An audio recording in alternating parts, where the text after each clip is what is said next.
This is the Shango Diaries, a love story told in emails and whispers. Before the receipts, before the red flags had names, just a girl from Mount Vernon and a man called Shango, building something messy, magnetic, and maybe meant to be. It's the moments we don't post, the truth we send at 2 a.m., and the kind of love that teaches you about yourself, even when it breaks you open. Based on a true story written by M. Madison. Welcome to the Shango Diaries, where love is layered and nothing is just a coincidence.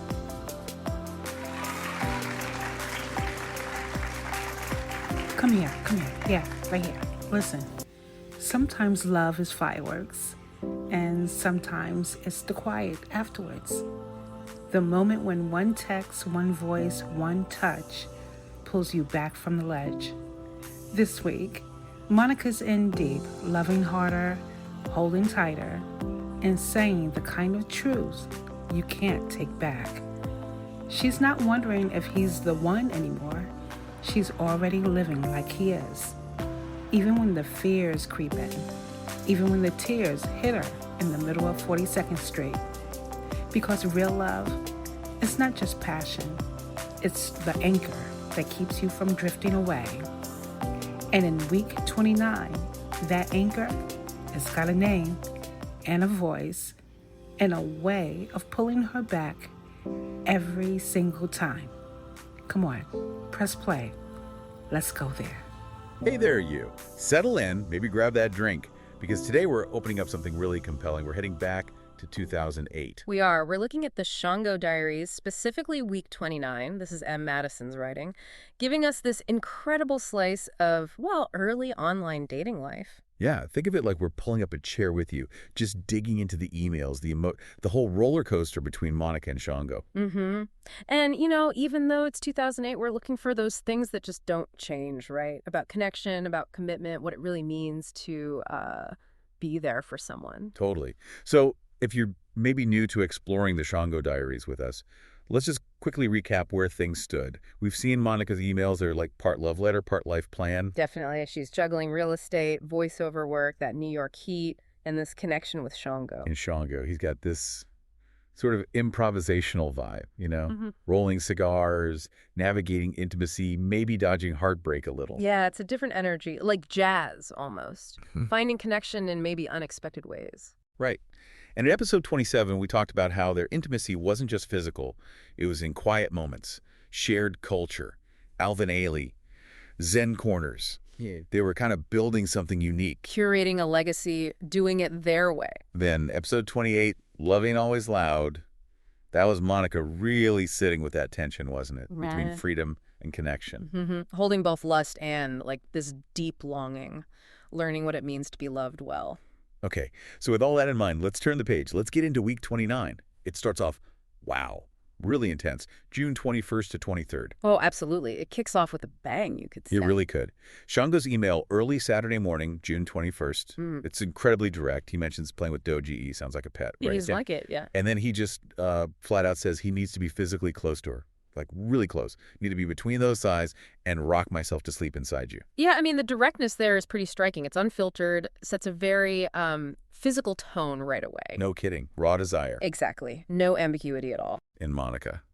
Sunday morning, she fires right back. Just as intense. She meets him there, doesn't she? Oh, yeah. She calls him the most handsomest and finest motherfucker she's ever been with, says he just exudes SXS. She is feeling it. Yeah, you can tell. It's that full immersion, that reciprocation of intensity. She even mentions her hormones jumping because of a CD he gave her. And then this line, I love you. Yes, today. Definitely tomorrow when I see you. And that's where you pause, right? When things are that intense, that fast. How do you know if it's deep infatuation or something? Well, sustainable. It's a valid question. It's a whirlwind. Definitely. She's all in, clearly. But then, just a day later, Monday morning, the tone shifts again. It does, yeah. Monica's email is softer. I called you to say goodnight. Hear your voice before I fall asleep to help me drift off into a deep slumber like only you can do. See, that's fascinating how quickly it goes from that raw, almost primal desire right. to seeking comfort. Emotional reliance. It's not just about the physical anymore.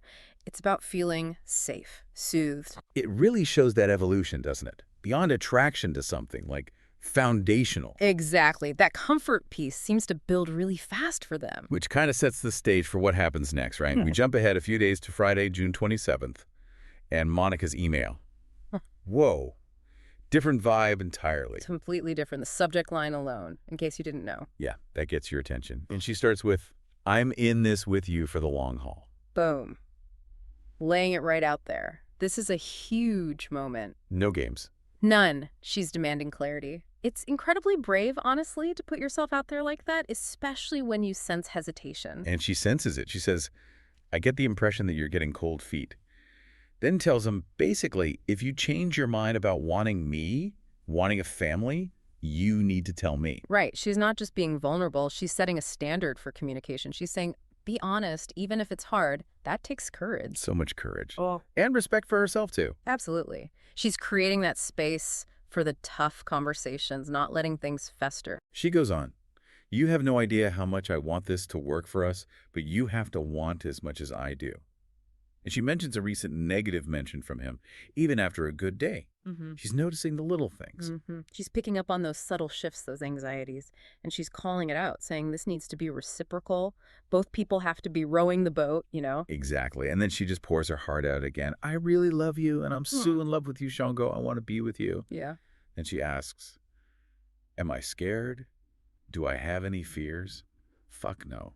That fuck no just hits, doesn't it? It really does. It underlines her conviction. But here's what's also super interesting. Yeah. She's not just saying she wants a relationship. She says she's wanted this kind of relationship with a strong, sexy, intellectual man basically forever. Ah, right. She has a specific vision. Precisely. She talks about U.S., the growth of U.S., the bonds we have planted. Yeah. It's not just feelings. It's about building something specific together. It's a vision for partnership. And she weaves in those sweet memories, too, right?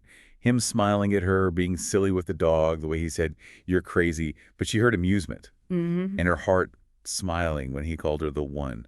It's this blend of fierce declaration and, like, tender evidence. It really Ending with, it's always about me and you. Always. Dash MS. Just. Wow. It's an incredible email. Vulnerability, clear needs, conviction. She puts it all out there. Yeah. Makes it impossible to misunderstand where she stands and what she wants. Okay, so that's Friday morning. Huge emotional declaration. Yeah. Then later that same day, something major happens. Yeah, the dynamic shifts again, but this time it's driven by an external event. Right. Monica drops her son, Jordan, off at Port Authority for summer camp. First time he's gone for that long. A tough moment for any parent. And she says she has a full-blown panic attack right after leaving the bus station. Oh, wow. A moment of real crisis. She describes it so clearly. My heart beating like a drum, the tears escaping my eyes. And in that state, what does she do? Let me guess. She calls Shango. Exactly. I picked up the phone and called you. That says everything, doesn't it? Who do you reach for when you're truly falling apart? Her first instinct. He's become her anchor, her secure base in that moment of distress. And it works. She says the sound of his voice had a calming effect. Yeah. It stopped her public tear fest, brought her back to reality. Wow. Helped put things in perspective when all she could think was, my baby is not here. And she ends that email simply, I love you. See, that's the real test, isn't it? Not just the big romantic stuff, but being that steady presence in a crisis. Just his voice was enough. His voice grounded her. That's profound. It shows the strength isn't just in the passion, but in that quiet, immediate support. That's partnership in action. So, looking back at this week, it really wasn't just about those initial sparks, was it? Not at all. It's about showing up, being that calm in the storm. Yeah. It's about demonstrating commitment, not just saying it, especially when things get tough. That's where you see if it's real, if it's moving beyond infatuation. Definitely. That's where the depth is tested and proven. So it's 1 week. Yeah. Just 1 week in the Shango diaries. We saw everything. Intense passion, declarations of love, infatuation. And that incredibly raw vulnerability, demanding commitment. And finally, finding real comfort and support in a moment of complete panic. It's like a whole relationship arc in fast forward. Seriously. Yeah. Compressed into just days. And what's really striking is how relevant it all feels. You know, these dynamics, commitment, communication, needing support, They don't change just because it was 2008. Not at all. Love's evolution, learning to show up for each other, that's a constant journey, regardless of the era. So as you're thinking about Monica and Shango's week, maybe consider this. What does it take for you to feel truly seen, truly supported when you're at your most vulnerable? Yeah, and maybe flip that around too. Right. How do you provide that kind of solid anchoring presence for the people you care about? And how do you keep, doing the damn thing your way, building your own legacy of love like they were trying so hard to do? Lots to think about there. Their story really gives us a lens on our own connections. It really does. Well, thank you for exploring this part of the Shango Diaries with us today. Love isn't always a grand gesture. Sometimes it's just a voice on the other end of the line when your chest feels tight and your world feels too big. It's the person who reminds you to breathe when you've forgotten how. The one who sees your mess, you're scared, you're too much, but still stays. If you're lucky, love isn't perfect. It's real. It's raw. It's the anchor and the wind. The thing that keeps you grounded while pushing you forward. And maybe that's the secret. Not finding someone to complete you, but finding someone who makes you more of yourself. Because come on now, at the end of the day, we're all just looking for that safe place to land. And if you're still searching, don't give up. Please do not give up. The kind of love that pulls you back from the edge, always out there. And it is worth the wait. And when it comes, you'll know. This has been lovely.